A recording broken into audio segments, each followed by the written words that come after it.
never had to ask a Giants defensive coordinator what it's like to game plan and face Saquon Barkley. So you're the first. Yeah, I mean, I've had experience in playing with him. Explosive. If you give him space, he finds it. He's made teams pay already this season on that. Got the ability to make the home run, hit the home run every time he has the ball in his hands. So we got to be disciplined. We got to do a good job. We got to get hats to the party. It's going to be tough bringing them down with one guy. Big challenge for us. You weren't here, obviously, with him, but do you at some point address your players and kind of tell them that, do you want to tell them it's personal or you want to tell them it's not personal? No, that's status quo for us. It's week to week. It's another good player that we're playing. Again, they got good receivers on the outside. It's another team, another big challenge for us. We got to be ready to go regardless of who it is. Obviously, they got their history with them here, but I'm trying to do my best to keep them focused, keep us focused on the job at hand, and us worrying about us and doing our job and being prepared and ready to go. Just to go back to Sunday night, can you just take us through the play call on the Burrow scramble and what broke down after this? Yeah, I mean, I shouldn't have called it. It's on me. I should have made a better play call there, 3rd and long, kind of that fringe field goal territory. He got out. Tough call. He got out, ran 47 yards. We didn't catch him before he got to the end zone. What did you see from Aziz on Sunday and the way the front was able to kind of work together? Yeah, he did a good job. That's the expectation, right? These guys, they get their opportunities to make the most of them. Be ready to go day in, day out.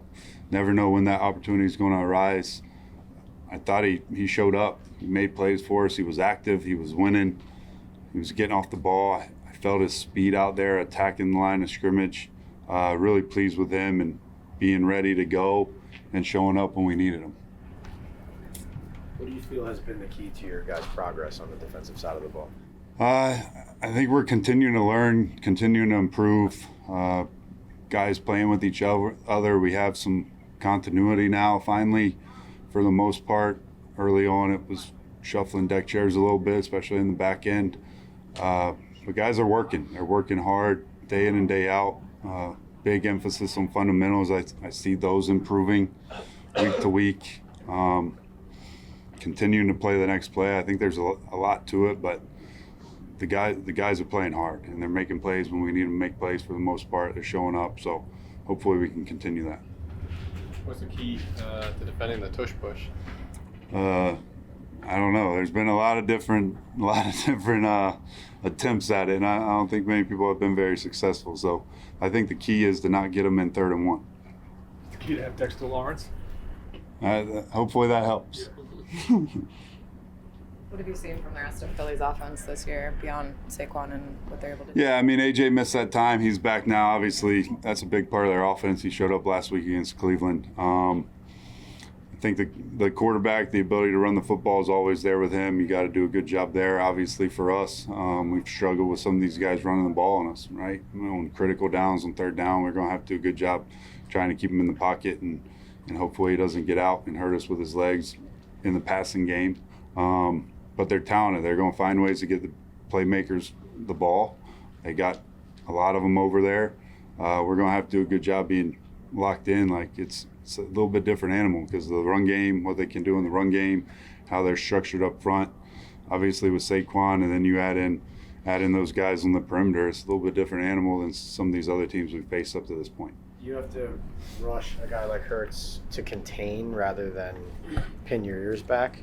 Yeah, I mean, that's a thought always with some of these guys. You rush 4, there's usually 2 gaps open. You rush 5, there's usually 1 gap open. You rush 6, you got them all filled for the most part. So, I mean, that always goes into the thought process, a little bit of it. I think just the coordination, being able to feel off guys, make guys right in their rushes, making sure we're not just running behind them and opening these big B-gap escape lanes and putting stress on the inside guys to kind of handle 2 gaps.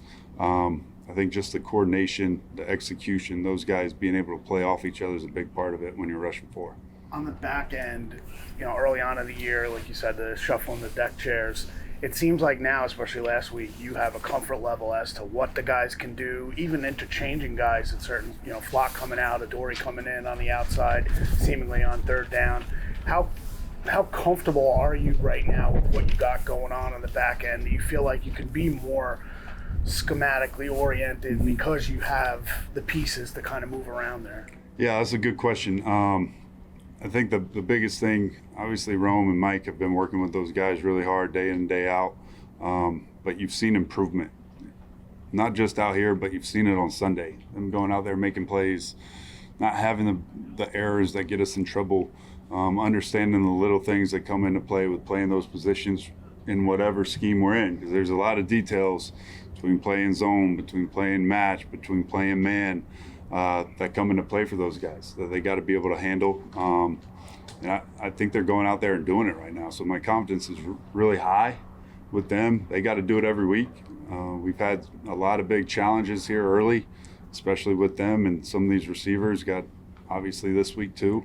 But continue to come out here and work every day, be locked in the meeting room, learn, communicate is a huge part of that as well, involving the safeties, involving the nickel.